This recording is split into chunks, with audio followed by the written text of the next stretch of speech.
Bismillahirrahmanirrahim. Assalamualaikum warahmatullahi wabarakatuh. Apa kabar teman-teman semua? Semoga sehat selalu, tetap semangat dalam menuntut ilmu. Pada kesempatan kali ini, kita akan membahas tentang budaya dan lingkungan organisasi. Budaya merupakan sebuah kebiasaan yang dilakukan secara berulang-ulang, baik di dalam organisasi maupun di luar organisasi. Tetapi yang kita pelajari pada kesempatan kali ini, kita akan mempelajari tentang budaya yang digunakan dalam lingkungan organisasi. Apa pengertian budaya organisasi? Bisa kita lihat bahwa pengertian budaya organisasi adalah suatu karakteristik yang terdapat pada suatu organisasi dan dijadikan sebagai tuntunan di dalam organisasi ataupun di dalam perusahaan, sehingga kita mampu membedakan dengan organisasi yang lain. Dapat dikatakan bahwa karakteristik ini menunjukkan suatu identitas dari suatu organisasi, atau karakteristik dapat dijadikan sebagai sebuah pembeda antara organisasi satu dengan organisasi yang lainnya. Terdapat beberapa penyebab yang mengakibatkan adanya budaya organisasi. Yang pertama berkaitan dengan gaya pimpinan atau gaya kepemimpinan. Seorang pemimpin memiliki karakteristik, memiliki cara yang tidak sama antara satu dengan yang lainnya. Sehingga cara memimpin tadi bisa membuat suatu identitas yang digunakan oleh pemimpin dan diikuti oleh bawahannya sehingga membentuk sebuah budaya organisasi. Yang kedua, ada sistem yang digunakan. Sistem meliputi cara mengelola perusahaan, cara perencanaan yang dikerjakan, dan semua sistem yang dilakukan. Itu akan menjadi sebuah budaya organisasi. Yang ketiga berkaitan dengan wilayah. Kondisi wilayah tertentu akan membentuk perilaku yang sama. Atau ada sekelompok orang yang tinggal pada suatu wilayah akan membentuk budaya. Ya, ini bisa menimbulkan budaya organisasi. Yang keempat berkaitan dengan jumlah anggota organisasi. Ketika jumlah anggota organisasi itu banyak, serta menjadi sebuah mayoritas untuk membentuk perilaku yang sama, maka bisa mempengaruhi kondisi organisasi. Besar kecilnya anggota organisasi akan berpengaruh terhadap budaya organisasi. Yang kelima berkaitan dengan perkembangan teknologi. Adanya perkembangan teknologi membuat kebiasaan bisa berubah. Penggunaan teknologi informasi mengakibatkan pergeseran, sehingga ada aktivitas yang baru atau muncul tindakan yang baru yang menyebabkan budaya organisasi. Yang keenam berkaitan dengan warisan terdahulu. Kenapa ada warisan terdahulu? Pimpinan atau pendiri sebuah organisasi akan mewariskan beberapa kebiasaan, beberapa budaya organisasi yang dianggap paling baik atau dianggap terbaik, sehingga ada hal satu yang terbaik tersebut akan tetap dikerjakan atau tetap dilakukan. Yang ketujuh, ada persaingan. Adanya persaingan juga bisa merubah budaya organisasi. Yang delapan, ada tuntutan operasional. Kegiatan operasional suatu perusahaan dan organisasi bisa berubah tergantung jenis operasional yang dilakukan. Ketika ada penggunaan teknologi, maka kegiatan operasional juga dapat bisa berubah sesuai dengan perkembangan yang terjadi. Itu adalah merupakan ada 8 penyebab timbulnya budaya organisasi. Berkaitan dengan fungsi dan peran penting budaya organisasi dalam sebuah aktivitas, dalam sebuah perusahaan, maka ada 7 fungsi dan peran penting budaya organisasi. Yang pertama berkaitan dengan meningkatkan adanya rasa kepemilikan dan loyalitas setiap karyawan di dalam perusahaan. ketika ada suatu kebiasaan yang dilakukan secara berulang-ulang menjadi sebuah budaya, anggotanya dia terbiasa melakukan tindakan tersebut, maka akan memunculkan suatu loyalitas atau rasa kepemilikan. Yang kedua, digunakan sebagai alat untuk bisa mengorganisasikan setiap anggota organisasi. Jadi, ketika ada beberapa anggota melakukan tindakan yang sama, melakukan kebiasaan yang sama, lebih mudah untuk dikendalikan. Yang ketiga, untuk meningkatkan kekuatan nilai dalam suatu organisasi. Ketika sebuah organisasi memiliki budaya, memiliki kebiasaan, itu menjadi sebuah kekuatan, menjadi ciri khusus yang dianggap memiliki sebuah nilai. Yang keempat, bisa dijadikan sebagai mekanisme dalam mengontrol perilaku di dalam lingkungan pekerjaan. Yang kelima, mampu mendorong seluruh struktur anggota untuk bisa meningkatkan performa kerja, baik itu dalam jangka pendek maupun jangka panjang. Dan yang keenam, dapat dijadikan sebagai alat untuk menentukan arah mana yang bisa dilakukan atau tidak bisa untuk dilakukan. Jadi ada sebuah cara, ada sebuah pembatasan mana yang boleh dilakukan atau mana yang tidak boleh dilakukan dalam aktivitas organisasi.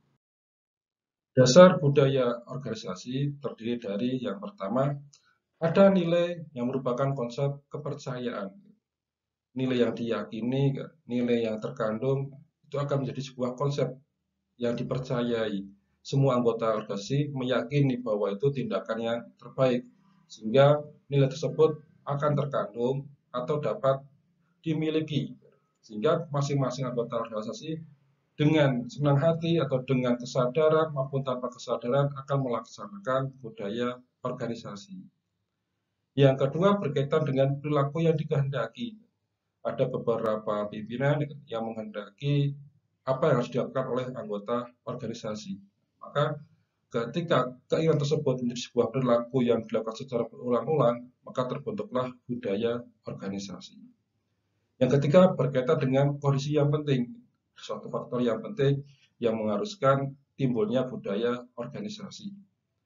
Yang keempat, adanya pedoman, seleksi, evaluasi, dan perilaku, serta adanya prioritas. Ini merupakan dasar budaya organisasi.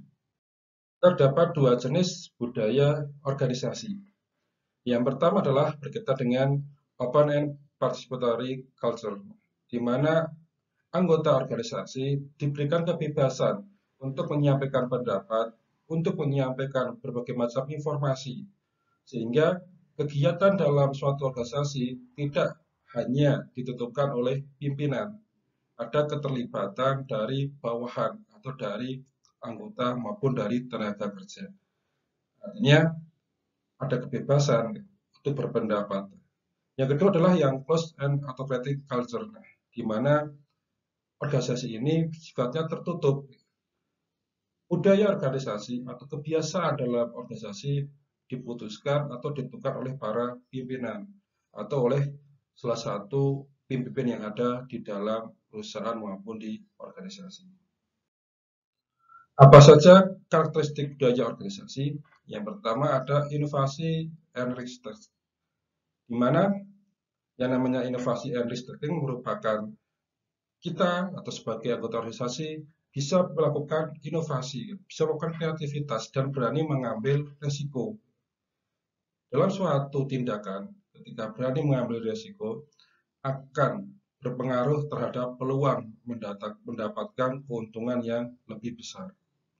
Yang kedua, ada attention to detail, memperhatikan beberapa yang detail, beberapa yang mungkin seharusnya tidak diperhatikan, di sini semuanya diperhatikan. Biar apa? Biar semuanya dapat dipastikan dalam kondisi yang baik, adanya perilaku yang sifatnya memberikan orientasi terhadap detail. Yang ketiga berkaitan dengan outcome orientasi, kita fokus pada hasil seperti apa, nah itu akan ditentukan oleh organisasi. Dan juga berkaitan dengan people orientasi, memperhatikan perilaku manusia, memperhatikan tindakan yang dilakukan oleh tenaga kerja. Jadi ada pengawasan khusus atau ada fokus khusus terkait dengan perhatian dari perilaku tenaga kerja. Berikutnya ada tim orientasi, di mana mementingkan tindakan secara berkelompok. atau keputusan akan ditentukan secara berkelompok. Dan juga aggressiveness juga terkait dengan stability. Ini merupakan karakteristik dari budaya organisasi.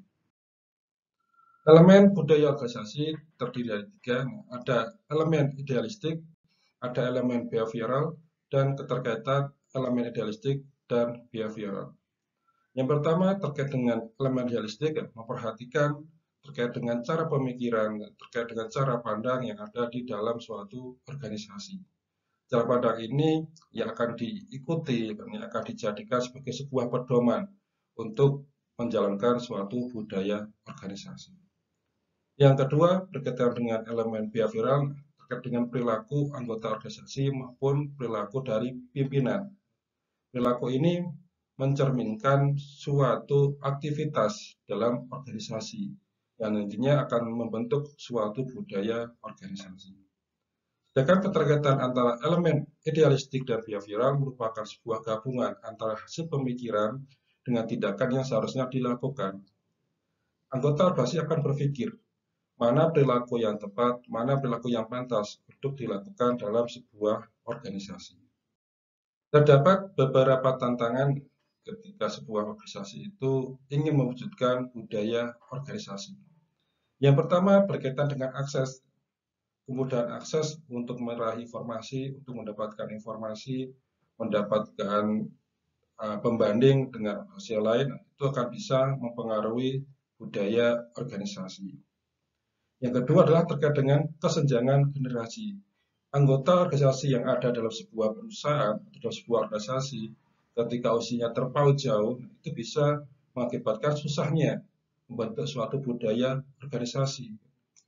Angka kelahiran atau jumlah karyawan yang angkatan tua dengan angkatan tua itu bisa terjadi kesenjangan, adanya perbedaan kebiasaan sehingga menyulitkan ketika pemimpinan ingin membuat budaya organisasi yang diikuti oleh seluruh anggota organisasi.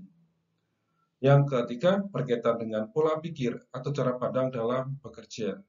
Serta yang keempat berkaitan dengan founder atau pendiri. Misalnya pendiri memiliki idealisme, bagaimana dia memiliki suatu pemikiran yang harus diikuti oleh suatu anggota organisasi.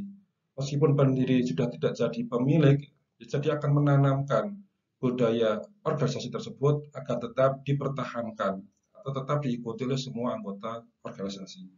Hal ini bisa menjadi sebuah tantangan bagi seorang manajer ketika ingin membentuk budaya organisasi yang baru. Karakteristik budaya organisasi terdiri dari aturan perilaku, terdiri dari norma, ada juga nilai dominan, ada filosofi, ada aturan, serta iklim organisasi. Kasus ini akan membentuk suatu budaya organisasi.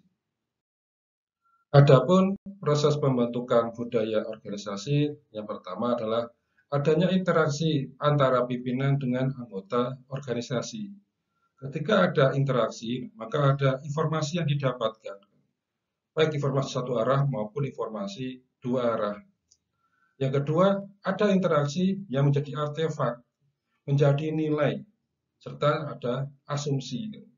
Dari interaksi tadi menghasilkan sebuah nilai dan persepsi.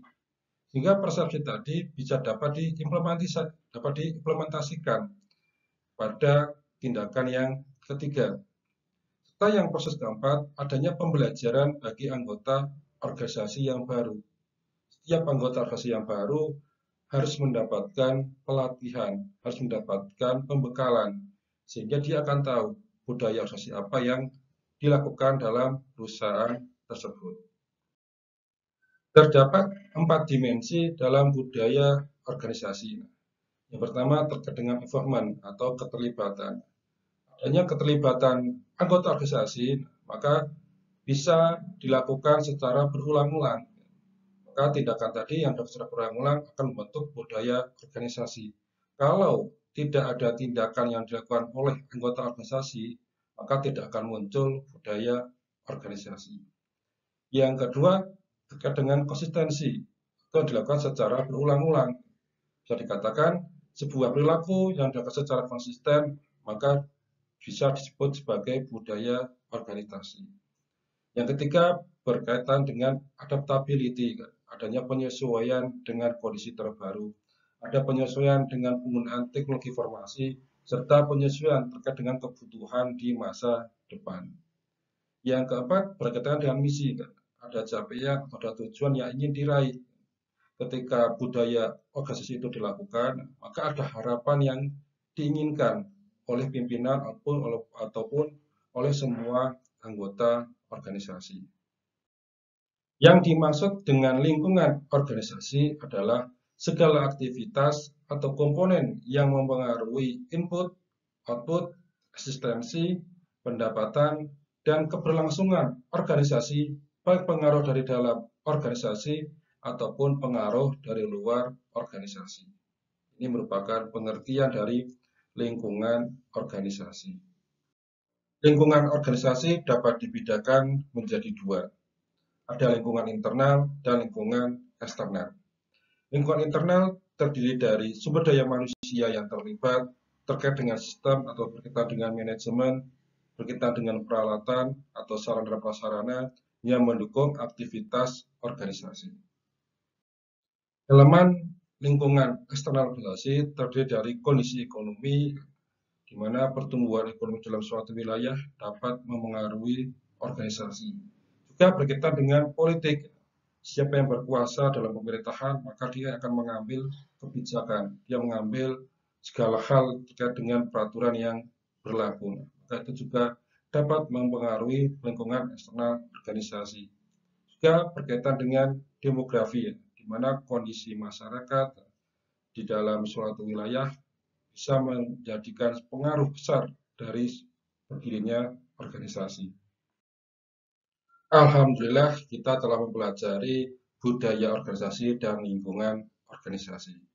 Mudah-mudahan yang kita pelajari pada kesempatan kali ini dapat bermanfaat untuk masa depan yang lebih baik. Terima kasih. Alhamdulillah. Wassalamualaikum warahmatullahi wabarakatuh.